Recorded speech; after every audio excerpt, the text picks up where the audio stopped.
श्रीवास्तव जी, वाराणसी। राधे राधे। राधे राधे महाराज जी। महाराज जी, परमात्मा का अंश होकर भी मनुष्य से गलतियां क्यों हो जाती है और इन गलतियों पर निरंतर कैसे संभव है? क्योंकि वो परमात्मा का अंश अपने को मान कहाँ रहा है। वो तो अपने को मानव मान रहा है, पुरुष मान रहा है, शरीर भाव है। वो परमात्मा का कहाँ चिंतन करता है। ना परमात्मा के अंश की स्वीकृति है। स्वीकृति तो है कि मैं पुरुष हूं, ये प्रकृति का अंश है, परमात्मा का अंश थोड़ी है। किसका प्रश्न है? तो समझ पा रहे हैं आप? मनुष्य तो निमित्त मात्र है। उस निमित्त मात्र बन रहे हो तुम। ईमानदारी से हो निमित्त मात्र कि करता हो? तुम करता हो इस समय या निमित्त मात्र हो? करता है। तो फिर भोगना पड़ेगा तुम्हें। निमित्त मात्र बन जाओ तो अभी सब काम बन जाए। निमित्त मात्र, केवल निमित्त मात्र भव सभ्य साचिन, मैं करूंगा, तू केवल गांडी में प्रत्यंचा चढ़ा, मैं सब करवाऊंगा। भगवान कह रहे ना, अब आप मैं कर रहे हो आप स्वयं, क्योंकि अगर यहां झूठ बोलोगे तो दुर्गति हो जाएगी। यहाँ कोई प्रपंच का स्थान तो नहीं है ना, यहाँ प्रपंच से निवृत्त होने का स्थान है। तो अंदर से देखो, आप स्वयं संकल्प करते हैं, आप स्वयं कर्मों को करते हैं, आप स्वयं भोगों को भोगते हैं। तो आप निमित्त मात्र नहीं है, आप करता और भोगता है। तो अहंकार विमूढ़ आत्मा, भगवान की वचन, करता हमिति मन्यते, और वो अहंकारी को फिर उसके कर्म के अनुसार दुर्गति या सदगति होती है। शुभ कर्म करेगा तो स्वर्ग लोक जाएगा, अशुभ कर्म करेगा तो नरक लोक जाएगा। शुभ अशुभ मिश्रित होंगे तो मृत्यु लोक आएगा, और शुभ अशुभ दोनों को मिटा दे तो भगवान की प्राप्ति हो जाएगी। तो हम लोग निमित्त मात्र कहाँ है? अगर निमित्त मात्र बन जाए तो जैसे रहट चल रहा है झूले में, तो झूला चल रहा है, आप केवल बैठे हैं, सारी प्रक्रिया तो झूले से हो रही है ना। वो रहट ऐसे चल रहा है, ऊपर नीचे आ जा रहा है, और उसमें आप व्यर्थ को अपना मान लेंगे तो आपका व्यर्थ ही अहंकार होगा। प्रकृति के संचालन के झूले में आप झूल रहे हैं, कभी सतोगुण, कभी रजोगुण, कभी तमोगुण। सतोगुण का आया तो सात्विक भाव, रजोगुण का आया तो राजसिक भाव, तमोगुण का आया तो तामसिक भाव। लेकिन आप ये नहीं मान रहे कि माया के गुणों के द्वारा प्रेरित होकर ये क्रियाएं हो रही। आप मान रहे हैं मुझे गुस्सा आया, ये मैंने खाया, ये मैंने पिया, ये मैंने किया, है ना अंदर। इसी का परिणाम बंधन होता है, इसी का परिणाम दुर्गति होती है। ये छोड़ दे, बस इतना ही तो जानना है, निमित्त मात्र। इतना ही जिसको अनुभव हो गया कि निमित्त मात्र केवल है, सारा खेल प्रकृति से हो रहा है, माया से रतो जीवन मुक्त हो गया। वो विषयान ग्रहणंत मुंचंत हुआ, वो विषय भोगे या त्याग दे, कोई फर्क नहीं पड़ता।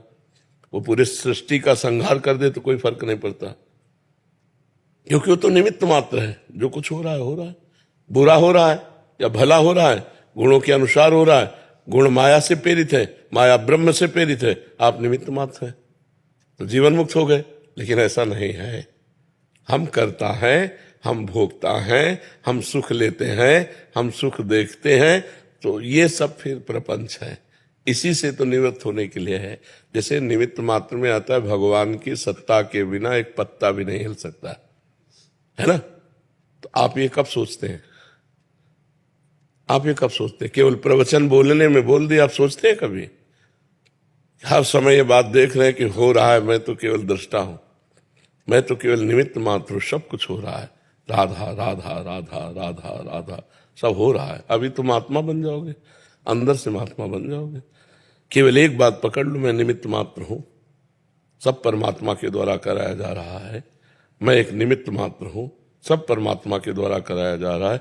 बार बार तुम्हारा चिंतन चले तो न काम का चिंतन, न क्रोध का चिंतन। काम क्रोध का जब चिंतन होता है तब गलत काम होते हैं। और जब निमित्त मात्र बन जाओगे, परमात्मा के द्वारा चलाया जा रहा हूं, मैं परमात्मा का अंश हूं, तो फिर ये सब बातें ही नहीं रह जाएंगी, आप महात्मा अपने आप बन जाएंगे। तो हम लोग क्या करते हैं कि शास्त्रीय किसी एक बात के पॉइंट को पकड़ लेते हैं और उसके निर्णय को तो समझते नहीं। तो जहां हम संत सभा में वो बात बोलेंगे तो फीकी पड़ जाएगी। नहीं, बात यही सत्य है कि सब निमित्त मात्र हैं। तीन गुणों से प्रेरित होकर माया के संपूर्ण जगत के कार्य हो रहे हैं, और संपूर्ण माया को प्रेरणा देने वाला ब्रह्म है। ब्रह्म से प्रेरित माया, माया से प्रेरित त्रिगुण, त्रिगुण से प्रेरित पूरा चराचर जगत, ब्रह्मा विष्णु महेश भी। रजोगुण से प्रेरित होकर वो सृष्टि रचते हैं, सतोगुण से प्रेरित होकर सृष्टि पालन करते हैं, तमोगुण से प्रेरित होकर सृष्टि का संहार करते हैं। अब वो करते नहीं हैं, वो प्रेरित है, इसलिए वो बंधते नहीं। वो हम करते हैं शुभ कर्म, आपने उनको गलत दृष्टि से देखा अशुभ कर्म। आज मैं सत्संग में गया था, आज मैं संत से मिला था, आज मैंने बिहारी जी के दर्शन किए शुभ, तो अशुभ भी मैंने किए, तो दोनों का फल मिलेगा, ना कि मोक्ष। कभी ऐसा आता है बिहारी जी की इच्छा से निमित्त मात्र बना, उनके दर्शन हो गए, बिहारी जी की इच्छा से सत्संग गए, सत्संग हो गया। नहीं, आप सत्संग नहीं, भगवान ने प्रेरित। हर जगह भगवान को लगाना देख शुरू कर दो, अभी आप देखो जीवन मुक्त होने लगोगे। पर हर जगह भगवान नहीं है, क्यों? इसलिए हम लोग जो है कच्चे ज्ञानी हैं। सच्चे ज्ञानी हो जाए तो बात ऐसी ही है कि जैसे एक ट्रेन में आदमी बैठा था, वो दौड़ रहा था डिब्बे में, तो उससे लोगों ने पूछा, भाई तेरी क्या समस्या है, तू बैठ जा। तो कहा, मुझे अमुक स्टेशन जल्दी जाना। तो बोले, ट्रेन चल रही, तू बैठ जा, तू बैठ जा, ट्रेन चल रही है, बस काल चक्र चल रहा है, तू बैठ जा भगवान के चरणों में, उनको जब जो करवाना सब ऐसा हो जाएगा। लेकिन हम लोग ऐसे नहीं हैं, ईमानदारी से है, हम करता हैं, हम भोगता हैं, तो इसीलिए हमको बंधन प्राप्त हो रहा है। और करता भोगता भाव हट जाए तो हमारा कोई बंधन नहीं, कभी किसी भी तरह का बंधन नहीं। जीवन मुक्त थे, जीवन मुक्त हो और जीवन मुक्त रहोगे, भगवान के अंश को कोई बांध नहीं सकता, वो स्वयं फंसा हुआ है। बंधे कीर मरकट की नाई, गोस्वामी जी ने कहा है कि जड़ चेतन ही ग्रंथि पड़ गई, यद्यपि मृषा छूटत कठिनाई। जड़ चेतन की ऐसी ग्रंथि पड़ गई, यद्यपि ग्रंथि पड़ ही नहीं सकती मृषा, पर छूटत कठिनाई। बंधे कीर मरकट की नाई, जैसे तोता है, उसको पकड़ने के लिए एक ऐसे पोल डाल दिया, जैसे पोल का मतलब पंखा घुमाने वाला, हाथ वाला पंखा में ऐसे करो ना तो घूमता, वो पोल, और ऊपर लाशा कोई गोंद टाइप रख के उस पर दाने चिपका दिए, और वो आके जो ही ऐसे बैठा दाना चुनने के लिए, सो पोला घूम गया। अब वो और जोर से पकड़ लिया, अगर वो छोड़ दे तो मुक्त है, पर वो छोड़ न, वो सोचता है अगर मैं छोड़ा तो मर गया, क्योंकि उल्टा टंग गया था ना, वो घूम गया पोला वजन पा करके। तो बंधे कीर, अगर वो छोड़ दे तो उड़ जाए। अब ऐसे मटकी में छुहारे भर दिए या दान चना भर दिए, और बंदर लोभी जाते ऐसे दोनों हाथ डाल के ऐसे पकड़, अब वो निकल नहीं रहा। बंधे कीर मरकट की नाई, अगर वो मुट्ठी छोड़ दे तो निकल जाए, लेकिन वो समझता मुझे किसी ने पकड़ लिया। ऐसे उपाय करेगा? ऐसे नहीं करेगा। ऐसे ही हम लोग हैं, स्त्री पुत्र परिवार शरीर सबकी ममता भोग, नाना प्रकार के मकान धन विविध प्रकार के और इनको पकड़े 5 ज्ञानेंद्रियों के द्वारा, शब्द स्पर्श रूप रसगंध संसार रूपी मटके में, तो काल रूपी बहलिया आता है और मार करके हमको चला जाता है। नहीं तो हमें कोई नहीं पकड़े। बताओ कौन पकड़े? हम खुद पकड़े। हमने शरीर को अपना माना, शरीर संबंधियों को अपना माना, भोगों को अपना माना, यही हमारा बंधन है।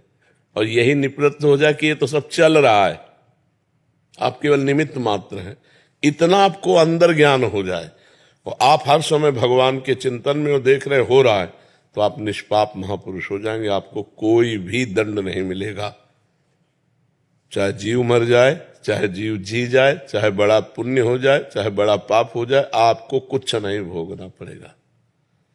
तभी तो जीवन मुक्त हो जाता है। वो जीवन मुक्त महापुरुष के पुण्य पाप नहीं बनते हैं, अपने बनेंगे, क्योंकि अपने अहंकार से युक्त हैं। तो वो अंदर वाला मिट जाए, जबान से भले कुछ हो, जबान से आप बोलो मैंने कर किया, लेकिन अंदर से आपके चल रहा है कि ये सब, तो बस फिर वो आपको बंधन कारक नहीं होगा। अभी हमारा जबान से है, अंदर से है कि मैं, देखो दर्पण में देखो तो लगता है मैं हूं, नहीं, बस यही बंधन है। ये बंधन कट जाए तो आप परमात्मा स्वरूप है। आप कभी अपने स्वरूप का चिंतन ही नहीं करते। आप अपने स्वरूप का चिंतन कभी करते हैं? क्योंकि आपने अपने को जाना ही नहीं, केवल सुनी बात कह रहे हैं कि आप परमात्मा के अंश है ना। और जब आप जान जाएंगे अपने को, तो परमात्मा का अंश नहीं है, आप परमात्मा ही है। गंगा जल चाहे एक चम्मच हो तो गंगा जल है, चाहे एक टैंकर हो तो गंगा जल है, और चाहे एक धारा हो तो गंगा जल है। गंगा जल तो गंगा जल है ना। तो पूर्णमदः पूर्णमिदं पूर्णात् पूर्णमुदच्यते पूर्णस्य पूर्णमादाय पूर्णमेवावशिष्यते। वो परमात्मा पूर्ण है, तो उसका अवशिष्य जो है, अंश जो है, वो भी पूर्ण है। ईश्वरंश जीव अविनाशी, चेतन अमल सहज सुख राशि। सहज सुख राशि परमात्मा स्वरूप है वो, उसको कुछ नहीं चाहिए, वो आप्त काम है। लेकिन हम वही आप्त काम होते हुए भी शरीर राग के कारण कामना से युक्त हो गए। शरीर राग के कारण ही हमारी दुर्गति हो गई। हमें जो शरीर मिलता है उसी को अपना स्वरूप मान लेते हैं। शरीर मिलते जाते हैं, कर्म बनते जाते हैं, बिछुड़ते जाते हैं, फिर शरीर में पुनरपि जननम पुनरपि मरणम पुनरपि जननी, जैसे ये चक्र चल रहा है।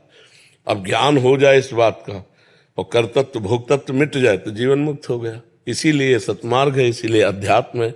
और ये भजन के बिना होगा नहीं, केवल बुद्धि के विचार से नहीं होगा, भजन होना चाहिए। खूब नाम जप करो, भगवान का नाम जप करते हो, हाँ खूब नाम जप करो और परोपकार करो और कोई पाप कर्म न बनने पावे। और यही विचार रखो कि सब यंत्रवत चल रहा है, मेरे कुछ संभाले नहीं संभलेगा, मेरे कुछ बनाए नहीं बनेगा। ये प्रकृति का प्रवाह चल रहा है, मैं तो परमात्मा का अंश हूं। थोड़ा थोड़ा चिंतन करो और नाम जप करो तो देखो धीरे धीरे अंदर ही आपको प्रकाश समझ में आ जाएगा, गली मिल जाएगी जहां आप अपने स्वरूप में पहुंच जाएंगे। पाप हो जाता है, अनुभूति होती है बात में, कर रहे हैं ये पता नहीं चलता कि हम ये पाप कर रहे हैं। हाँ, क्योंकि कामना उस समय होती है ना, जैसे हमारी कामना भूख से पीड़ित हो तो हमको कुछ नहीं सुनाई देगा, पहले भोजन चाहिए। ऐसे जब काम की व्याकुलता होती है तब कुछ सुनाई नहीं, वो काम भोग के बाद निर्णय करो बैठ के कि पाप था कि पुण्य था। उस समय तो कामना का भूत सवार था, उसने कर बैठा ला। और कामना का भूत होता सुख भोगने की इच्छा, सुख के लिए ही सारी चेष्टाएं कामनाएं होती हैं। और सुख है परमात्मा में, हम उसे प्रकृति में आरोपित करते हैं, इसलिए आज तक नहीं सुखी हो पाए। प्रकृति का बार बार भोग करते हैं, सुख तो मिलता नहीं। और इच्छा है हमें सुख की और वो है परमात्मा में, परमात्मा से हम विमुख, इसलिए कभी सुख नहीं मिल पाया आज तक। जब से सृष्टि हुई भोगते ही चले आए। अगर हम ये विवेक धारण करके और अपने को मोड़े और परमात्मा की तरफ मोड़े तो अभी सुख का अनुभव होने लगेगा। पर परमात्मा से विमुख है हम। सन्मुख होए जीव में जब ही जन्म कोटि अघ नाशों तुम्हें, भगवान के करोड़ों जन्मों के पाप नष्ट हो जाते जब जीव भगवान की सन्मुखता प्राप्त करता है। इसलिए भगवान के शरण में हो, भगवान के पावन लीला कथाओं को श्रवण करो, खूब भगवान का नाम जप करो, नाम कीर्तन करो और लोगों में भगवत भावना करके उनकी सेवा करो। कर माता पिता कभी किसी की सेवा मिल जाए तो जरूर करना चाहिए, उससे शरीर पवित्र होता है। वंदना मिश्रा जी, छत्तीसगढ़ से। श्री हरिवंश महाराज जी। महाराज जी, आपके श्रीमुख से यही जाना है कि माया पर विजय विवेक के द्वारा प्राप्त किया जाता है। गुरुदेव, प्रेमी भक्त और विवेकी भक्त में क्या अंतर है? प्रेमी न माया से तरना चाहता है, न किसी दुख से बचना चाहता है, वो केवल भगवान से प्यार करना चाहता है। उसमें कामना रहितम, किसी भी तरह की कोई कामना नहीं होती। लेकिन विवेकी पुरुष विवेक के द्वारा असत का त्याग करके सत्य में स्थित होकर मोक्ष प्राप्त करना चाहता है। प्रेमी और विवेकी में अंतर है, विवेकी को अपना बल है और प्रेमी को भगवान का बल है।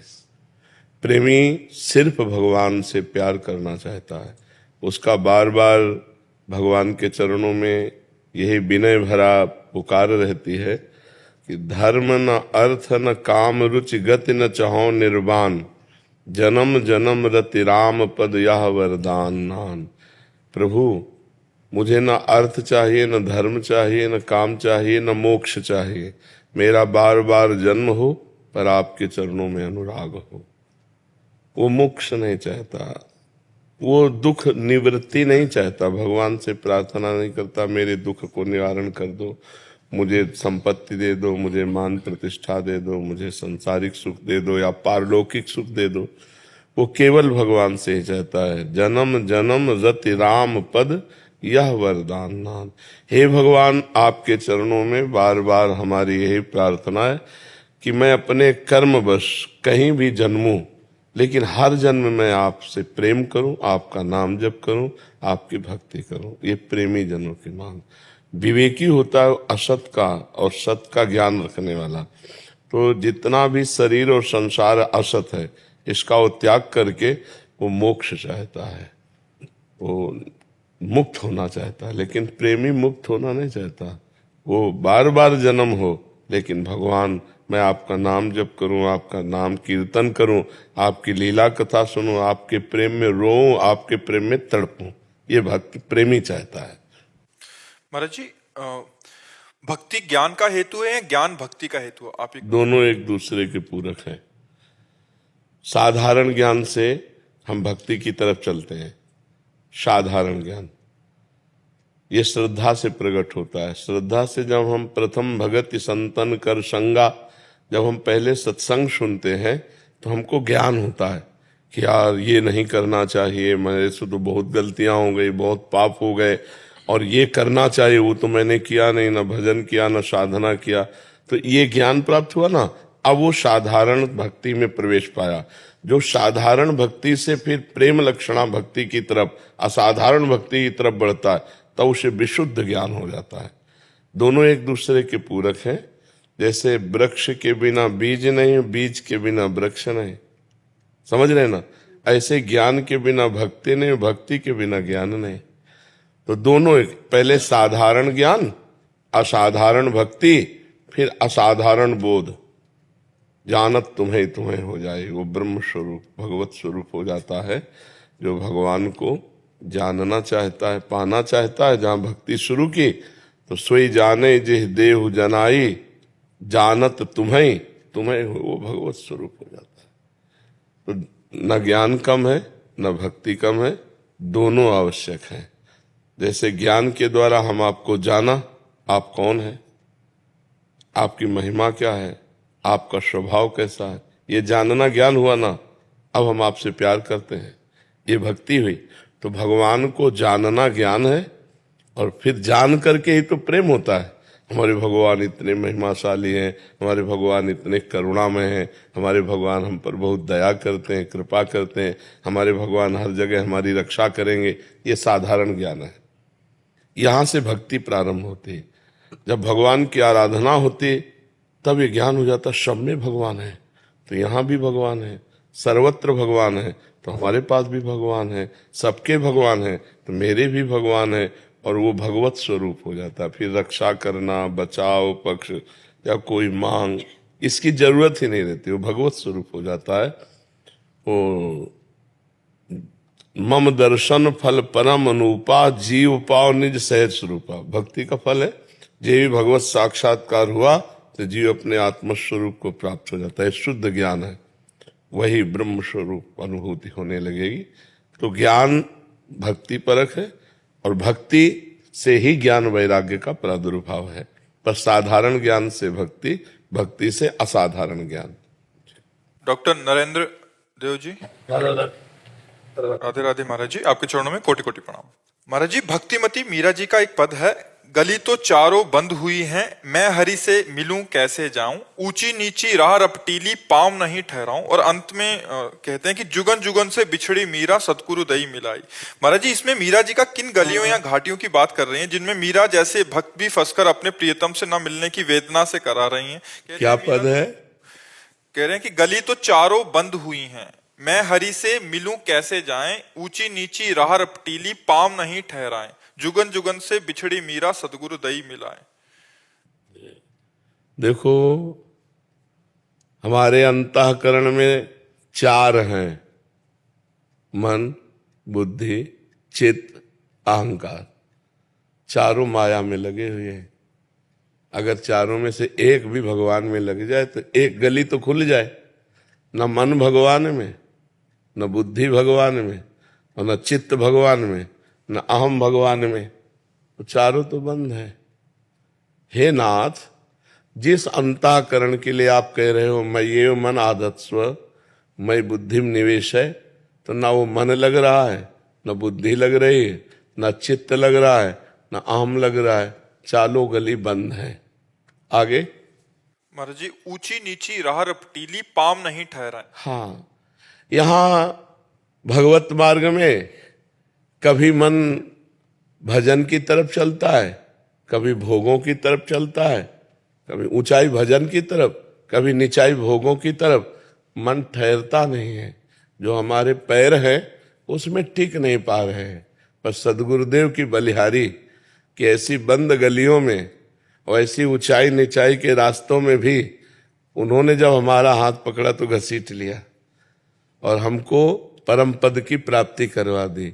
गुरुदेव के बिना ऐसी कहीं सामर्थ्य नहीं है। मीरा जी ये बता रहे कि मेरे लिए तो चारों गलियां बंद थी, धर्म अर्थ काम मोक्ष, मन बुद्धि चित्त अहंकार, और ऊंची नीची वृत्तियां कबहूं तो थोरो भजन कबहूं होत विशाल।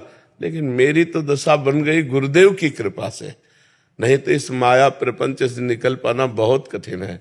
मतवाला मदमस्त हाथी जैसे जंजीरों से बांध करके नहीं रखा जा सकता, ऐसा तो मन है, ऐसे ही प्रवीण बुद्धि है, ऐसे ही प्रवीण चित्त है।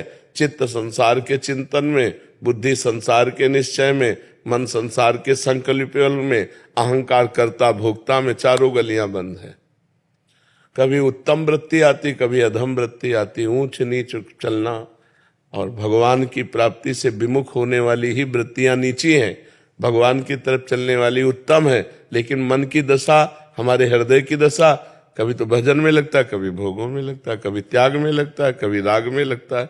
ये तो सदगुरु ने बाह पकड़ ली तो बात बन गई।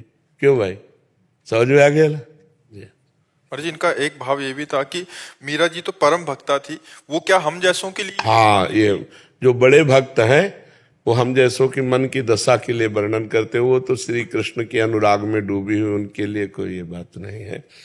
वो तो स्पष्ट अपनी स्थिति का वर्णन करते हैं, जाके सिर मोर मुकुट में रूपति सोई, मेरे तो गिरधर गोपाल दूसरों न। उन तो स्थिति का वर्णन कर रहे हैं।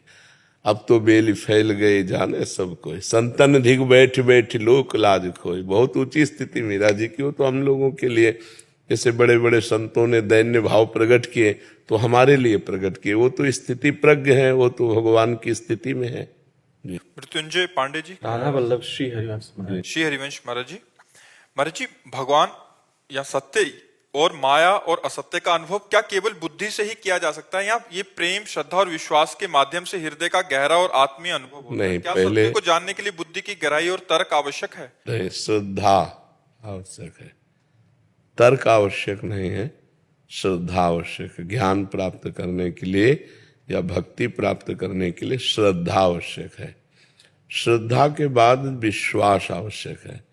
विश्वास जब हो गया तो प्रतीति में विश्वास होता है ना, और विश्वास के बाद जो ज्ञान प्राप्त होता है वो भगवत प्राप्ति है। श्रद्धावान लभते ज्ञानम तत्परः संयतेन्द्रियः, और ज्ञानम लब्ध्वा, 2 बार ज्ञान शब्द आया ना। तो श्रद्धावान शास्त्रीय ज्ञान को प्राप्त करता है। शास्त्रीय ज्ञान संयम नियम व्रत उपवास धर्म कर्म कैसे करना चाहिए।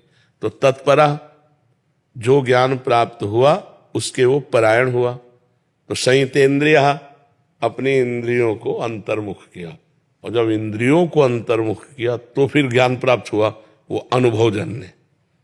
अनुभवजन्य जो ज्ञान प्राप्त हुआ तो बोले पराम शांति मचिरेणाधिगच्छति, वो परम शांति को प्राप्त हो जाता है। श्रद्धावान लभते ज्ञानम तत्परः संयतेन्द्रियः ज्ञानम लब्ध्वा पराम शांति मचिरेणाधिगच्छति। भक्ति में भवानी शंकरो वंदे श्रद्धा विश्वास रूपिणो, याभ्याम बिना न पश्यन्ति सिद्धा स्वांतः स्थमीश्वरम। जो हमारा ईश्वर मेरे ही हृदय में विराजमान है, बिना श्रद्धा विश्वास के हमसे प्राप्त नहीं कर सकते। तर्क की में जो बुद्धि की क्षमता है, तो बुद्धि प्रकृति की है, और वो परमात्मा के प्रकृतिजन्य विषयों की ही चर्चा कर सकती है। प्रकृति से परे परमात्मा तत्व को छू भी नहीं सकती है। गोस्वामी तुलसीदास जी ने लिखा, राम अतर्क बुद्धिमन बानी, मति हमारे यह सुनो भवानी।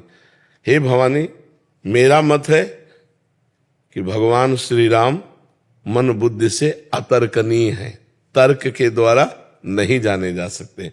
तो कैसे जाने जा सकते हैं? तो बोले जब श्रद्धा और विश्वास किया तो सोई जाने जे देव, तो जानत तो है तुम्हें। अब बात हो गई। महाराज जी, विश्वास क्या बुद्धि के कारण विश्वास होता है कि विश्वास श्रद्धा के कारण विश्वास होता है। श्रद्धा और विश्वास का संगम है, बुद्धि और तर्क का संगम। जब बुद्धि से हम कोई जानना चाहेंगे तो वो कसौटी पे कसेगी अपनी, तो बुद्धि प्राकृतिक है, वो प्रकृति जन, ये कैसे बोलते हैं, ये कैसे चलते हैं, ये कैसे खाते हैं, ये क्या पीते हैं, इनका क्या, वो प्रकृति जन क्रियाएं देखेगी, परमात्मा स्थिति तो नहीं देख सकती ना, इसलिए उसका देखना अंधा है। किसी की बाहरी क्रिया से आंतरिक स्थिति का परिचय आप प्राप्त नहीं कर सकते। हमने ब्रह्मबोध संपन्न महापुरुषों के दर्शन किए, उनके साथ रहे। शरीर की विशुद्ध नहीं, ऐसी ब्रह्माकार वृत्ति है। अब लोग दर्शन करने आ रहे हैं तो उनके शिष्य कपड़ा डाल दिए, ऐसे बड़े विशाल काय शरीर, एकदम परमानंद स्वामी जी। लड़का बिटिया बहुरिया ऐसे बैठे, बहुरिया तुम कढ़ी बना लेती हो? हाँ महाराज, बहुत दिन हो गए कढ़ी नहीं खाया। आप सोचोगे यहाँ ब्रह्मचर्चा सुनने वाले कढ़ी मांग रहे हैं। अब कैसे आप पहचानोगे उनको कि हमें पता है कि कितनी उच्च कोटि के महापुरुष। तुम्हारे गाय है बच्चा? हाँ महाराज जी, रबड़ी बहुत दिन से नहीं पाया। अब आप सोचो क्या नाटक कर रहे हैं? नाटक भी नहीं कर रहे। आप पहचान ही नहीं सकते कि किस कोटि के महापुरुष है। जैसे जड़ भरत जी को इतना बड़ा सत्संगी रहुगण जो कपिल भगवान से सत्संग करने जा रहा, पालकी में बैठे, भला जान पाया? और पालकी में जोत दिया एक दिव्य महापुरुष को। तो हम बाहरी प्रकृति को देख सकते हैं अपनी बुद्धि के द्वारा, परमात्मा स्थिति को नहीं देख सकते। परमात्मा स्थिति तो श्रद्धा और विश्वास से होती है। पर जी श्रद्धा और विश्वास कैसे उत्पन्न होते हैं? महापुरुषों के संग से। जब हम सत्संग, इसीलिए भक्ति का प्रथम सोपान है, प्रथम भगति संतन करि संगा। पहली भक्ति कही गई, क्यों? क्योंकि इसी से पूर्णता हो जाएगी। जब हम सत्संग करते हैं ना, पहली भक्ति श्रवणम, सुना जन्म, श्रवणम कीर्तनम स्मरणम विष्णुपाद सेवनम अर्चनम वंदनम दास्यम सख्य आत्मनिवेदनम। ये आत्मनिवेदन पूर्णता है। तो ये कब हुई? श्रवण से।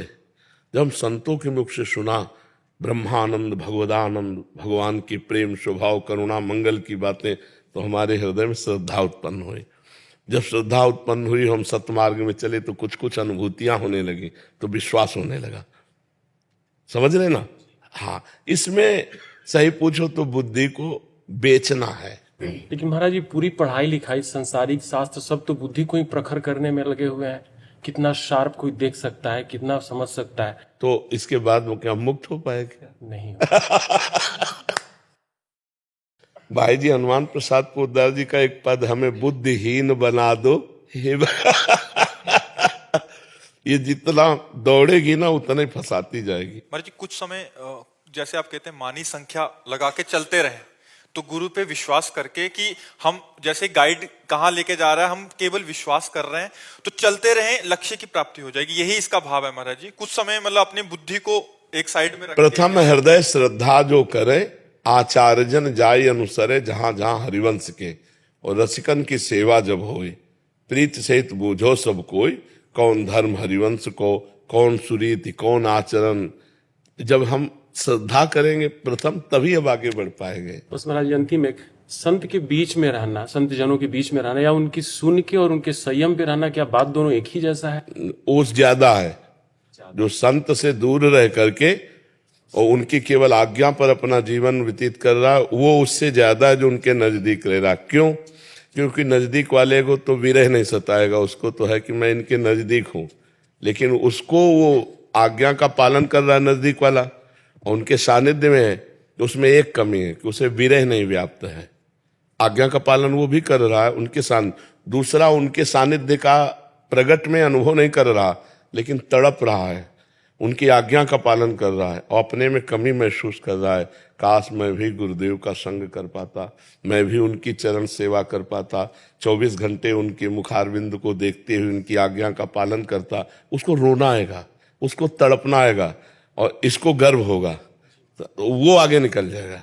हम विदेश में हैं महाराज जी, वहाँ पे हम सभी अपने आप को यही कोसते रहते हैं। हाँ बताइए क्या कृपा। हाँ, नहीं, भगवान ने ब्राह्मण पत्नियों को जब मथुरा की आई ना, तो उन्होंने कहा अब तो हम आपकी शरण में आ गए। वेद ऐसा कहते हैं जो आपकी शरण में आता है उसका कभी आप त्याग नहीं करते। तो भगवान ने कहा मेरे समीप रहना ही प्रेम का लक्षण नहीं है। मेरे प्रेम की वृद्धि मेरे अंग संग से जितना नहीं होती, उतना मेरी लीला कथा श्रवण से, नाम कीर्तन से, मेरे ध्यान से होती है। तो अंग संग आवश्यक नहीं है, आवश्यक है उनकी आज्ञा का पालन। आज्ञा पालन में अंग संग का अनुभव होता रहेगा। जैसे आप मेरे गुरुजी ने ये कहा है, मेरे गुरुजी ने, तुम्हारे दिमाग में गुरुजी बैठे, तुम्हारे हृदय में गुरुजी बैठे, और इसके बाद एक अभाव है दैन्यता, एक अभाव है अहंकार का। हृदय में दैन्यता कि यार सब कुछ तो है, पर मैं अपने गुरुदेव की चरण सेवा आज तक नहीं कर पाया, आज तक गुरुदेव को भोजन नहीं पवाया, आज तक गुरुदेव को स्नान नहीं कर, हमारे भाग्य इतने कहाँ। तो ये दैन्यता और वो भजन उसको आगे बढ़ा देगी। तो ये लगे रहो, भगवान ने बड़ी कृपा की है। अमरदीप शर्मा जी, राधा वल्लभ श्री महाराज जी आपके चरणों में कोटि कोटि प्रणाम। गुरुदेव भगवान, नियमित रूप से भजन नहीं कर पाता हूं, और यदि कोई वैष्णव जन भजन करने को बोलता है तो उन्हें बड़ी ठसक के साथ उत्तर देता हूं कि साधन भजन बल से श्री जी की प्राप्ति नहीं होगी। श्री जी तो केवल श्री जी की और कायरों को श्री जी की प्राप्ति होती है क्या? नहीं, हम साधन भजन गुरु जी की आज्ञा मानकर करते हैं, पर ये असाधन से बचने के लिए है। हमारा विश्वास है कि गुरु कृपा ही केवलम, मोक्ष मूलम गुरु कृपा। मेरे साधन भजन से नहीं, गुरु कृपा से भगवत प्राप्ति होगी, श्री जी की कृपा से प्राप्ति होगी। लेकिन गुरु जी ने आदेश किया है, हरिवंश नाम बिसरैन छिंसी, हरिवंश सहाय भल, एक क्षण के लिए भी नाम नहीं छूटना चाहिए। तो हम गुरु आज्ञा का पालन कर रहे हैं। अब ऐसा नहीं कि भजन साधन न करें और हम सब वैष्णवों को उत्तर दें कि श्री जी की कृपा से हो जाएगी, तो वो कायर पुरुष भगवान की कृपा का पात्र नहीं है। मन क्रम वचन छाण चतुराई, भजत कृपा करि है रघुराई। जो मन वचन कर्म से चतुरता का त्याग करके अपने गुरुजनों की आज्ञा में रात दिन लगा है, और अपने लगने पे भरोसा नहीं, गुरु कृपा पे भरोसा है, वो सच्चा मार्ग का। प्रयास हमारा फल कृपा से, प्रयास हमारा, प्रयत्न हमारा जो उन्हीं के बल से हो रहा है, प्रयत्न भी उन्हीं के बल से हो रहा है, पर प्रयत्न में पुरुषार्थ हमारा और फल भगवान। और भगवान ने ऐसा कहा भी है, कर्मण्येवाधिकारस्ते मा फलेषु कदाचन। तुम कर्म के अधिकारी हो, फल का तुम मेरे ऊपर छोड़ो, तो वो भगवान के ऊपर छोड़ देते हैं। ऐसे चला जाता। अब कायर मन कर बैठे रहे तो बैठे भी तो नहीं रहेंगे, मनमानी आचरण होने लगेंगे, नहीं होने लगेंगे। और फिर हम कहें श्री जी की कृपा से हमारा कल्याण हो जाएगा, तो फिर श्री जी सबसे दुश्मनी रखती है क्या? फिर तो चराचर जगत श्री जी का है, सबका कल्याण हो जाना चाहिए, पर नहीं होता। कल्याण उसी का होता है जो खूब डट के साधन करता है और भरोसा श्री जी का रखता है। दीपांशु जी कनाडा से, राधे राधे। राधे राधे महाराज जी। महाराज जी आपके चरणों में कोटि कोटि प्रणाम। महाराज जी, अगर मुझे ईश्वर के बारे में सोचना है तो मुझे क्या भाव करना पड़ेगा, उनका कैसा चिंतन करना पड़ेगा? जैसे भाव के पहले नाम जप करना पड़ेगा। नाम से ही पहले कुभावों का तो नाश हो। जैसे स्त्री के प्रति मन जाता है, पुरुष शरीर होने पर नाना प्रकार के भोगों का चिंतन होता है, रुपये का चिंतन होता है, मान प्रतिष्ठा, ये कुभाव है। कुभावों का नाश हो तब भावोत्सवेन भजताम रस काम धेनुम तम राधिका चरण रेणु महम स्मरामि। वो कुभावों का नाश करने के लिए पहले नाम जप। जितना नाम जप करोगे उतने कुभाव नाश होंगे। नहीं, चाहे जो भेष बना लो, चाहे जिस देश में रहो, कोई परिवर्तन नहीं होने वाला। सर्वत्र माया है, माया का कोई एक गढ़ नहीं है। क्या यहाँ माया नहीं है? धाम है भगवान का, पर यहाँ भी माया है। भजन करोगे तो तुम्हारा चश्मा अलग होगा, तुम्हें अलग दिखाई देगा, और भजन नहीं करोगे तो अलग चश्मा होगा, अलग दिखाई देगा। तो हमारे पहले कुभाव नष्ट हो, तभी तो भाव आएंगे। सद्भाव, भावोत्सव, वो तभी आएगा जब कुभाव नष्ट हो। कुभाव नष्ट होगा भजन करने से। जितना नाम जो अध्यात्म भजन पे टिका हुआ है, कुछ भी बन जाओ, नाम जप नहीं है ना तो सब ढोंग है। नाम जप नहीं है ना तो पाखंड का बोलबाला है। और निरंतर गुरु द्वारा दिया हुआ नाम चल रहा है, फिर देख लो, फिर जो आनंद की अनुभूति होगी वो बात अलग होगी। नहीं तो परमार्थी तो वही है जिसमें संसारी फंसा हुआ है, उनका वो त्याग करके अपने नियम संयम में परमात्मा के चिंतन में चलता है। तो ये तभी होगा जब नाम जप करोगे। भगवान की पक्की वाणी समझो, नानक नाम जहाज है चढ़े से उतरे पहाड़। हमारे जीवन में एक ही बात रह गई है, नाम नाम नाम नाम। बस हर प्रश्न का उत्तर आपको नाम में मिलेगा। और नाम जप लो और हर समस्या का समाधान ना हो जाए तो हमसे बता देना, और नाम जप ना करो, कुछ भी कर लो, कुछ नहीं होने वाला। ये नाम से ही सब कुछ है। हम बड़े बड़े महापुरुषों की, बड़े बड़े संतों की और बचपन से लेकर अभी तक की अपनी भी अनुभूति, नाम खूब साधन, सांख्य योग, अष्टांग योग, कर्मयोग, भक्ति योग, इन 4 योगों का तो भगवान की कृपा से ज्ञान है ही है और किए ही हैं। नैष्ठिक ब्रह्मचारी सन्यासी वो मार्ग, और वैष्णव का शरणागत निज मंत्र ये मार्ग, सब मार्ग देख करके सब महापुरुषों की वाणी सुनकर एक बात समझ में आई, जिसने नाम का भरोसा ले लिया वो पार हो गया, और जो नाम छोड़ दे तो कुछ भी कर लो आप पार नहीं हो सकते। ये पक्की बात हमारी, क्योंकि नाम हर समय, जैसे हम जप रहे तो हर समय उसका तार है, एक तार नाम जप, तो उसको अवसर नहीं मिलता संसार के चिंतन का। अब थोड़ी देर हम सोच लिया मैं ब्रह्म हूं, और इसके बाद चिंतन संसार का, तो ब्रह्म हूं कहते हुए भी घसीट के वो माया डाल देगी। शिव विरंचिका मोहई को है बपुरान, अस जिए जान भजी मायापति भगवान। माया बहुत प्रबल है, केवल मैं ब्रह्म हूं इतने कहने से नहीं मानेगी। रात दिन नाम जप करो तब पार हो जाओगे। नाम जब छूटा माया घसीट लेगी, और आप समझ ही नहीं पाओगे माया किसे कहते हैं। घसीट करके उसके अनुसार भोग करोगे, ये कृपा नहीं। कृपा है जब ये अच्छा न लगने लगे। नहीं खान पान ते भावे है, नहीं कोमल वसन सुहावे है, सब विषय लगे ते खारा है, हरि आशिक का मग न्यारा है। खान पान सुख चाहत अपने, तिनको प्रेम छुअत नहीं सपने, जो नाना प्रकार की विलासता। तो इसलिए नाम जप सच्चे मानो सबके लिए प्रश्न का उत्तर है नाम जप। राधा राधा कृष्ण कृष्ण शिव शिव राम राम राम राम वाहेगुरु वाहेगुरु, जो प्रिय लगे, जो गुरुदेव ने दिया उसको खूब जपो, निरंतर जपो, बस हर प्रश्न का उत्तर है। जब बड़े बड़े सिद्धों को शरीर का भोग भोगना पड़ा तो तुम्हारे छूछा से किसी का भोग नष्ट हो जाएगा। इसलिए किसी भी तरह की समस्या का समाधान भगवान का नाम जप है। अन्य किसी तरह भटकने की कोशिश मत करो, कोई तुम्हारे दुख को दूर नहीं कर सकता। सुनो भरत भावी प्रबल बिलख कहो मुनिलाथ, हा निलाभ जीवन मरण जस अप जस विधिया। बस भगवान के भरोसे रहो, जो दुख सुख पड़े सह लो और नाम जप करो तो माया से मुक्त हो जाओगे। और अगर नाम जप नहीं तो मेरी अनुभूति माया बख्शेगी नहीं, कहीं ना कहीं भ्रष्ट हो जाओगे और फिर अगला जन्म हो जाएगा। और नाम जब चल रहा है तो पार हो जाओगे। बिल्कुल सुदृढ़ बात, सहज बात नानक साहब कह रहे, नानक नाम जहाज है चढ़े सुतरे पार। नाम में चढ़ गए पार हो गए। निरंतर नाम जप करो पार हो गए। नाम एक ऐसा जहाज है जिस पे बैठने वाला आज तक डूबा नहीं। कलयुग केवल नाम आधारा, सुमिर सुमिर नर उतरे पर। तो खूब नाम जप करो तब भाव बन पाएंगे। अनिमेश जी बिहार से। राधा वल्लभ श्री हरिवंश। श्री हरिवंश महाराज जी। महाराज जी, जैसे हम कहीं मंदिर जाते हैं, राधा वल्लभ जी यहाँ कहीं भी तीर्थ स्थान पे, तो वहां फूल प्रसाद गिरा होता है, तो गलती से पैर लग जाता है, कोई अपराध तो नहीं, गलती से किसी बाबा जी को पैर लग जाता है नहीं, मैं देखना है जैसे ठाकुर का कोई प्रसादी चीज है, जैसे पुष्प है, तुलसी है, जो ठाकुर जी पे चढ़ा है, और वो प्रसाद किसी ऐसे आदमी को मिला जिसको उसका महत्व पता नहीं है, उसने मीठा तो पाया और सब फूल माला फेंक दिया, ऐसे डाल दिए, और वो हमारे पैरों के नीचे पड़ा, तो हमारे सारे पुण्य नष्ट हो जाए। बहुत भीड़ रहता है ना, तो पता नहीं चलता वो पैर पे। हाँ, तो इसीलिए तो संभाल के, इसीलिए तो खाली जाते हैं लोग, कौन भर के जाता है।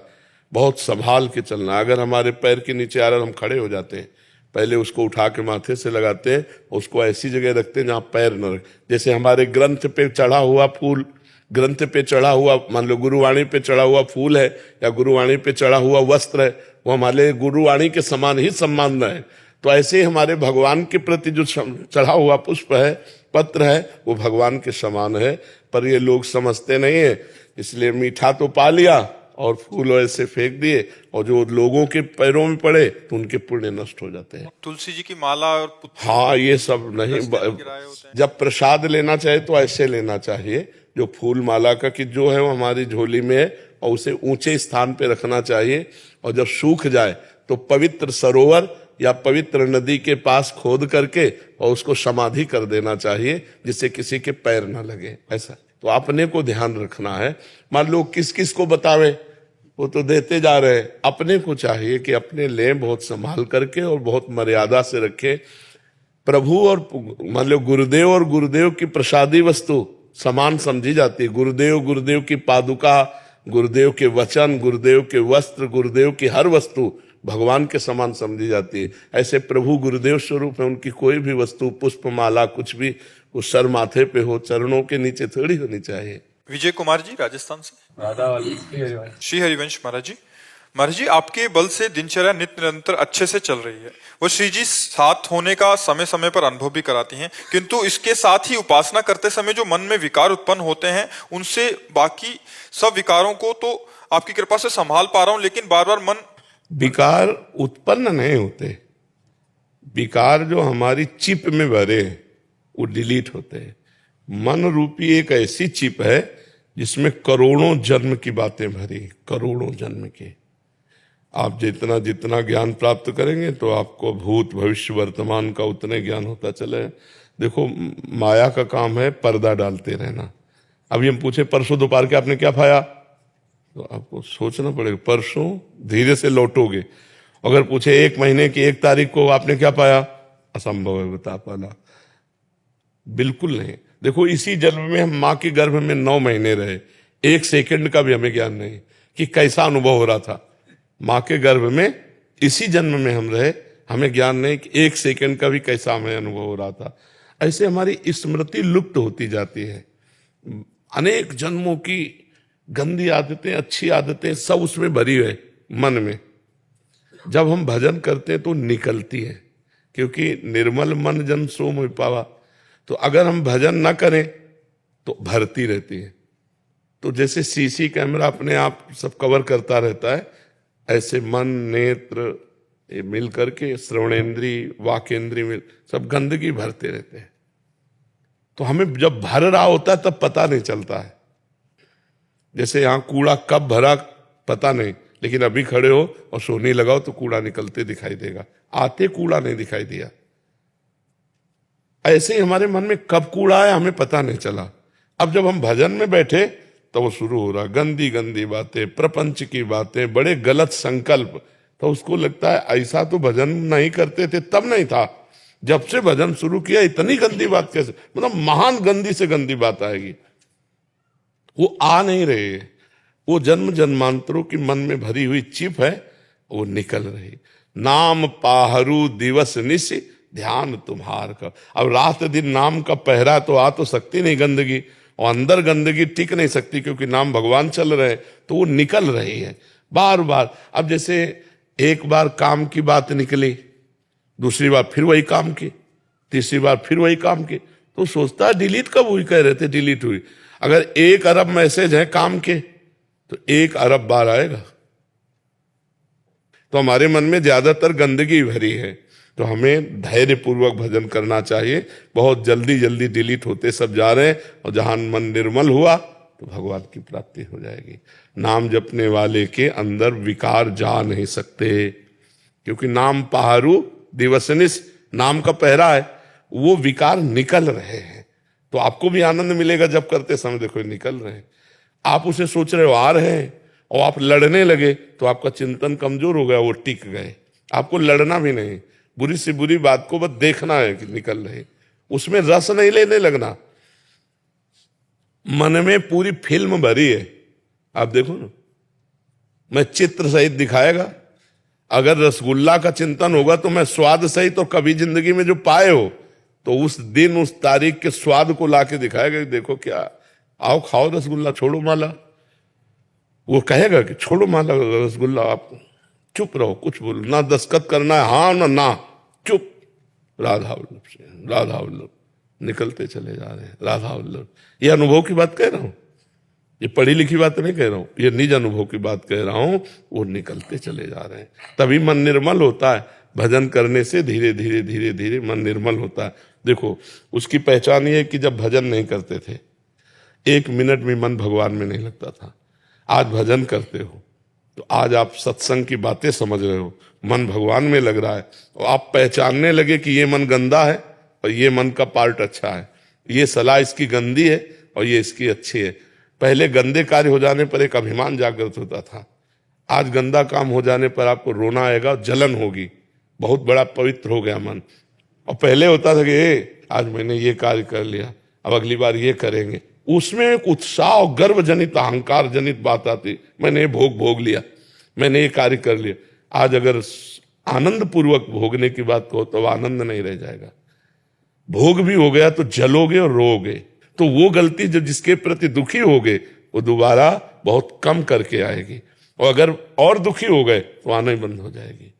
जब हम हर्षित होकर भोगते हैं तो हमारे घर में अड्डा बना लेती है, हृदय रूपी घर में वो वासना अड्डा बना लेती है, वो बार बार विक्षेप डालती है।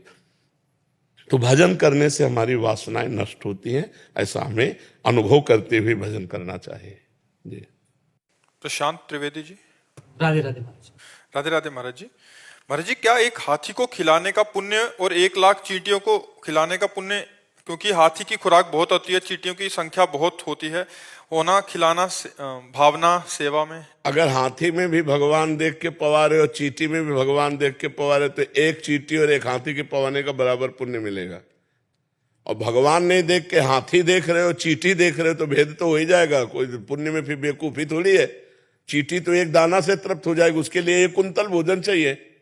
दोनों में भगवान देखकर यदि दे रहे हो कि हाथी में भी वही भगवान है और चींटी में वही भगवान, तो पुण्य बराबर। और हाथी को हाथी देखकर चींटी को चींटी देख के तो पुण्य में घाटा। हाथी के पवाने का हाथी का फल मिलेगा और चींटी के पवाने के चींटी का फल मिलेगा। बात समझ में आ रही है? निर्णायक चतुर है। एक हाथी को खिलाते तो 1 आत्मा को पुण्य मिलता, और 10 लाख चींटियों को खिलाते 10 लाख आत्मा। हमारी बात नहीं समझे, 10 लाख आत्मा है ही नहीं, 10 लाख घड़े रखे हैं और एक सूर्य का प्रतिबिंब पड़ रहा है, तो 10 लाख सूर्य हो गए क्या? तो 10 लाख आत्मा है नहीं, आत्मा तो एक है और सब में प्रकाशित हो। चूंकि हम अज्ञान में है ना, इसलिए समझ नहीं पाते।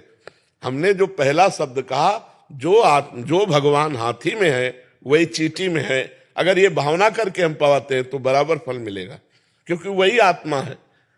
आत्मा 10-20 नहीं है, आत्मा 10 लाख नहीं है, आत्मा एक है।